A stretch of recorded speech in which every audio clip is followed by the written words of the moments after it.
Hi everybody, it's Bobby Ogilvy, Project Manager Professional Coach. So this is our second Team Tuesday video. It is March 29th, 2016.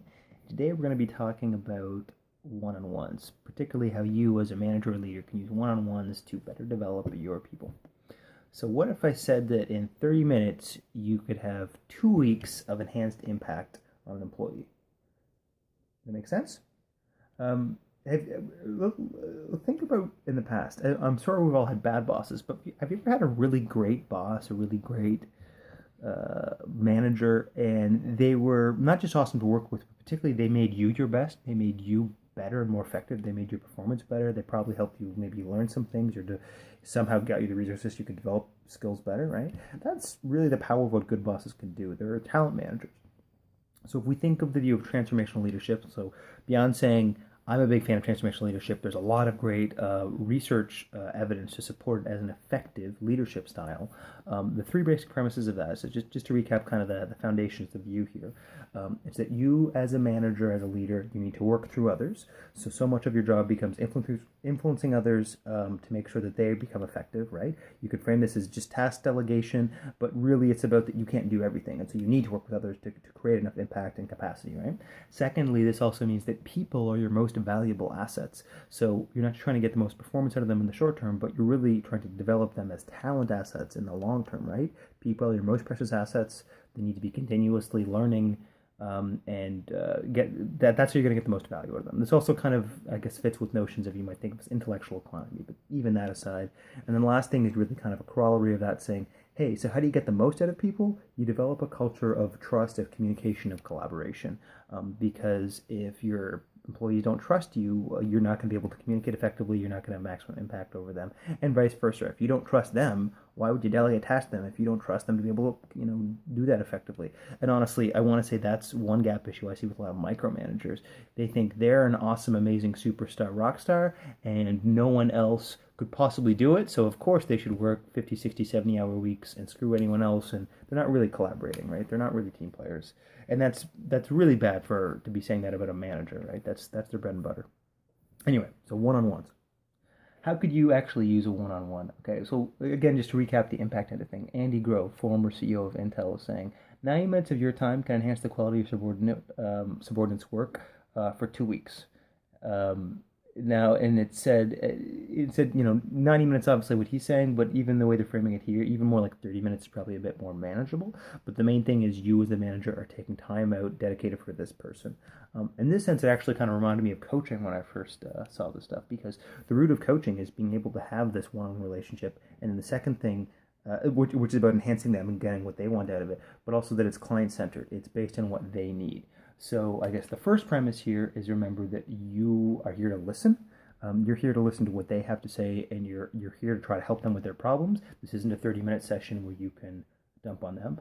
There are, I'm sure, other times when you can bring some of that into it.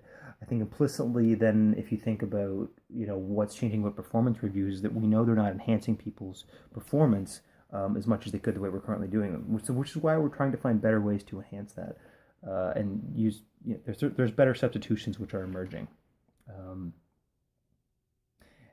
Anyway, some of the points about why the one-on-one, how it's useful, keeps people engaged. I really like this point here. It provides a time to address issues in a routine manner where there's an expectation for, versus, and this particularly makes sense when you think about the behavior modification of it, if your boss only finds you when there's a problem, like the normal routine is that only on demand if there's an issue. You're actually reinforcing this notion of if my boss wants to talk to me, there's a problem, I need to avoid him, and it's all problem-based, right?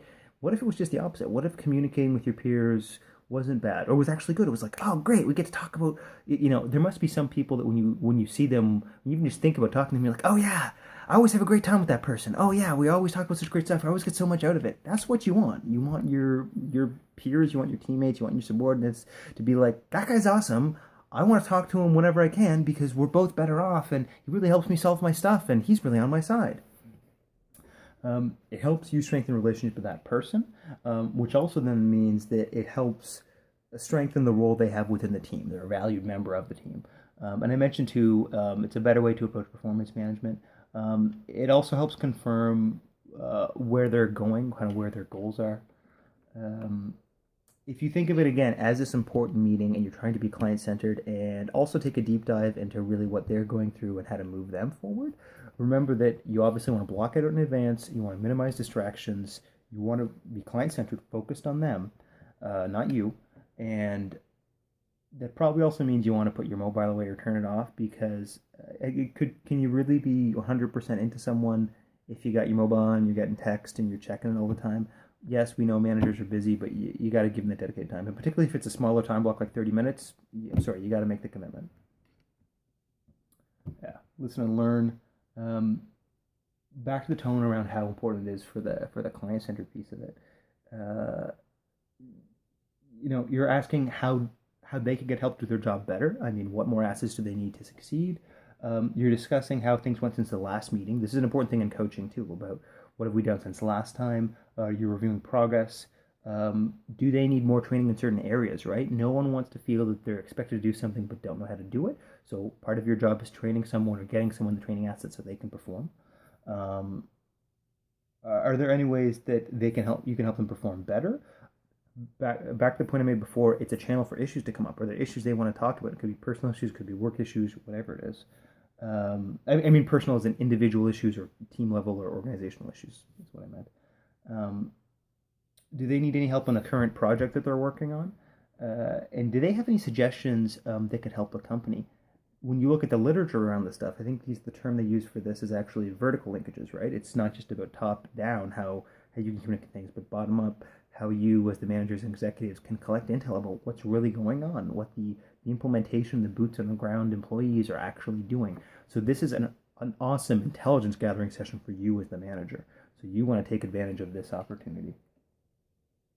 And then also, like good coaching, so beyond saying there might be some takeaways from about what action items you want people to do or what's next, or particularly what you have to do to follow up to help this person.